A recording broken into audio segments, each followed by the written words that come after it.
ஆனா உன்னோட பலம் இருக்கே, நீ இந்த ராணிய மட்டும் இல்ல அரண்மனையே கவிழ்த்திடுவ. கெஹனா, நீ என்ன கூப்பிட்டியா? நானா?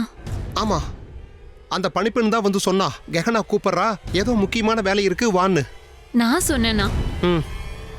ஆமா, எனக்கு ஒரு வேலையாகணும். என்ன? நீ மந்திரவாதி தானே? நீ எனக்காக ஒரு மந்திரம் பண்ண. நீ எனக்காக இந்த கல்ல அழகான முத்துக்களோட சேர்த்து மாலையாக்கி கூட எனக்காக செய்வல்ல? கெஹனா, மந்திர சக்தியால மாலையை பண்ணிடுவேன்.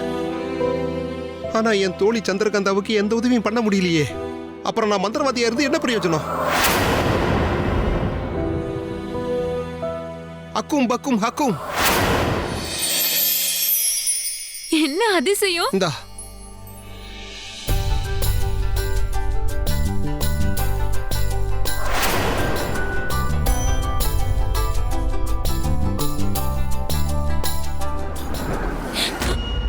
உமாங், உடைஞ்சிருந்ததுன்னா? என் மனசுதான் உடைஞ்சு போயிருச்சு. என் தோழி சந்திரகாந்தாவுக்கு எதுவும் ஞாபகம் இல்ல. அவளுக்கு என்னையே தெரியல. அட என்ன விடு, அவளுக்கு வீராவையே தெரியல. அது மட்டுமா, அவளுக்கு அவளோட பேரே ஞாபகம் இல்ல. என்ன நீ என்ன சொன்ன? சந்திரகாந்தா இப்போ ஒரு ஆபத்துல இருக்கா. இந்த நேரத்துல அவளுக்கு என்னால எந்த உதவியும் பண்ண முடியல. அப்புறம் நான் மந்திரவாதியா இருந்து என்ன பிரயோஜனம்?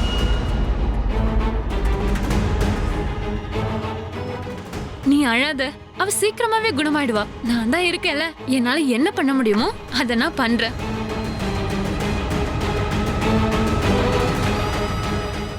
கண்டிப்பா பண்ணுவேன். இப்ப இந்த மீனவ பெண் என்ன புதுசா வச்சு பண்றாளோ?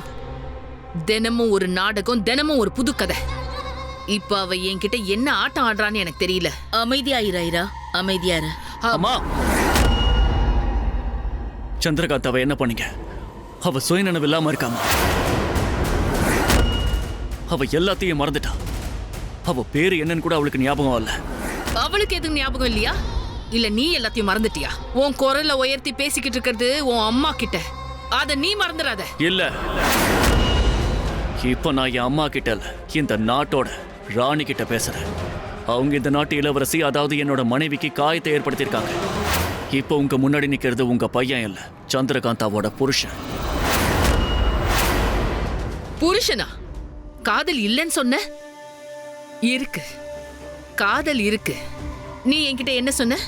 இல்லம்மா, கல்யாணம் எல்லாம் ஒரு நாடகம். இவ என்னோட மனைவியே இல்ல, இதெல்லாம் ஒரு நடிப்பு.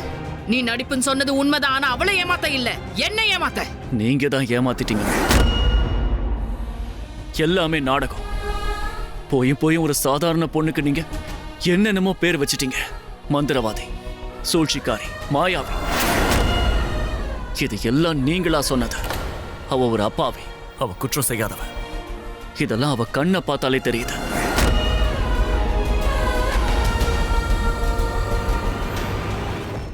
இன்னைக்கு நீ அவளுக்காக என்ன எதிர்த்து பேசுறியா? இல்ல, இந்த கண்ணுல நான் என்னோட அம்மாவை தேடுறேன். என்ன உண்மையா நேசிச்ச என்னோட அம்மாவை நான் தேடி பார்க்கிறேன். ஆனா இப்போ அந்த அன்பான அம்மாவை எங்கேயும் காணோம். அம்மா, இப்போவாது உண்மையை சொல்லுங்க. அவளை நீங்க என்ன பண்ணீங்க? அவளை என்ன பண்ணீங்க? அவ எல்லாத்தையும் மறந்துட்டா. தான் யாருங்கிறத கூட அவ மறந்துட்டா. மனைவி கணவனை மறந்துட்டா, அதுக்காக ஒரு மகன் அம்மாவையே மறந்துட்டான். நீ மறந்துட்டல்ல? அவ உன் அம்மாவுக்கே செய்வினை வச்சதை நீ மறந்துட்டல்ல? அந்த செய்வினை வச்சவளையே நீ காதலிக்க ஆரம்பிச்சிட்ட. செய்வினையால எப்பவுமே காதல் வராது. காதல்ல எந்த செய்வினைக்கும் இடம் இல்ல.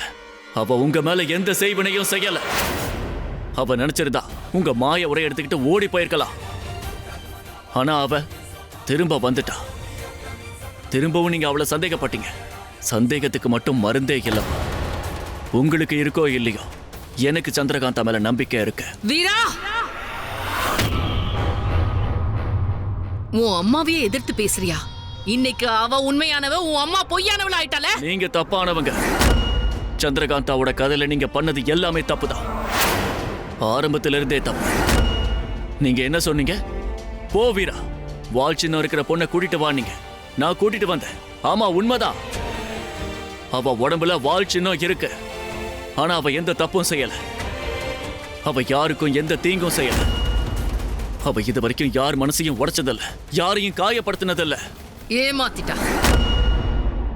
ஒன்னு அவ ஏமாத்திட்டா. வீரா, நீ நினைக்கிற மாதிரி அந்த பொண்ணு அப்பாவி இல்ல. அவ நான் எப்படி நினைக்கிறேனோ அப்படிதான். போதுமா, அவளை அவ போக்குல விட்டுருங்க. அவ நிச்சயம் உங்களை எதுவும் செய்ய மாட்டா. நீங்களும் அவளை எதுவும் செய்யாதீங்க. நீங்க இது வரைக்கும் அவளுக்கு செஞ்சதெல்லாம் போதுமா? நான் உங்களை கையெடுத்து கும்பிட்டு கேட்டுக்கிறேன், அவளை பேசாம விட்டுருங்க.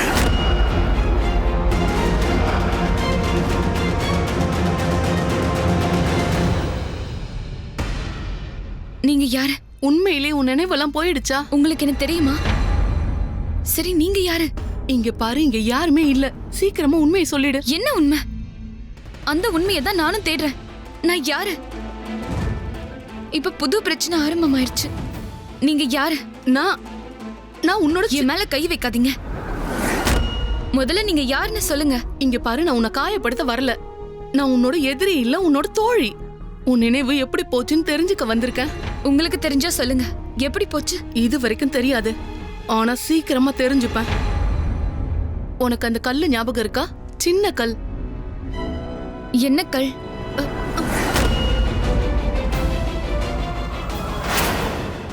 எங்க மறைஞ்சிட்டாங்க? வீரா, இல்ல, அப்படி நடக்க வாய்ப்பே இல்ல. என் பையன் என்ன கடவுள் மாதிரி பார்த்தான், ஆனா இப்ப கடவுளையே எதிர்த்து பேசிட்டான்.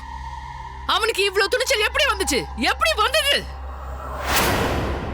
ஐராவதி முன்னாடி பூனை மாதிரி சுத்திக்கிட்டு இருந்தது இன்னைக்கு சிங்க மாதிரி நின்னு பேசுதா? இந்த துணிச்சல் எப்படி வந்தது?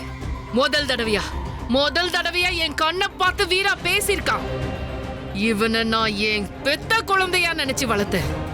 ஆனா இன்னைக்கு அவன் என்னையே எதிர்க்க துணிஞ்சிட்டான். இன்னும் நீ உடைக்கிறதுக்கு ஏதாவது பாக்கி இருக்கா? இல்ல கொஞ்ச நேரம் அமைதியா கடவுளை பார்க்க போறியா? என்ன பக்தி, என்ன கடவுள்? இன்னைக்கு ஒரு மகன் அம்மாவையே மறந்துட்டான். அவன் கூட்டிட்டு வந்த பொண்ணு அவளையே மறந்துட்டான். என் வீரவாள் எனக்கு கிடைக்கல, ஆனா என் பையனை அவ வாலாட்ட வச்சுட்டா. இதெல்லாம் அவர் வந்ததுனாலதான் நடந்திருக்கும்னு நினைக்கிறேன். யாரு? வீராவா? இல்ல, ராகுதேவர்.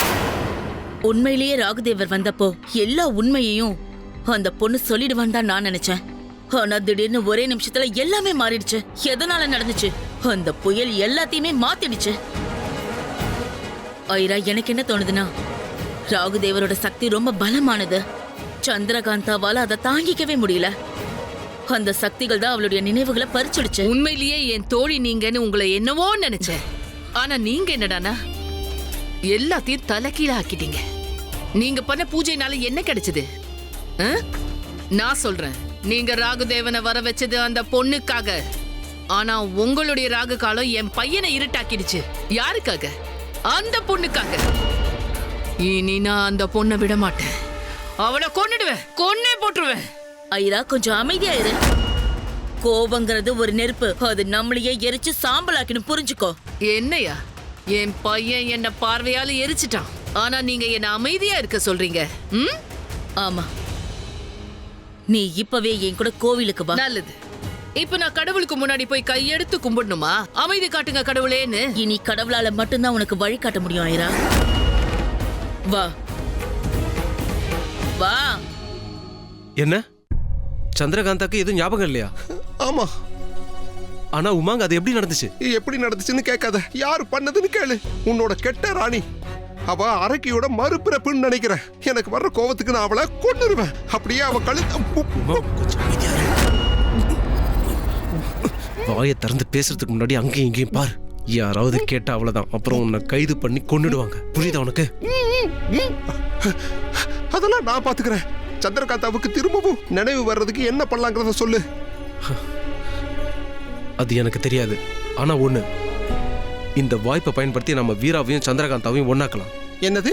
வீரா தான் அம்மா செல்லாமாச்சே, அவன் எப்படி சந்திரகாந்தாவை நேசிப்பான்? வீரா சந்திரகாந்தாவை காதலிக்கிறான், அது மட்டும் உண்மை. அதை யாராலையும் மறுக்க முடியாது. அப்ப அந்த கெகனா தான் வீராவை சுத்தி சுத்தி வந்துகிட்டு இருக்காளே, அப்ப அவன் என்னவா? உமாங், வீரா ஒரு தப்பு பண்ணிட்டா நான் ஒத்துக்கிறேன். ஆனா வீரா இந்த தப்பு பண்ணும் போது சந்திரகாந்தா அவன் வாழ்க்கையில இல்ல. இப்ப அதுக்காக சந்திரகாந்தா வீராவை காதலிக்காம இருக்க முடியுமா என்ன? நீயே சொல்லு. நீ சந்திரகாந்தாவோட சிறந்த நண்பன்.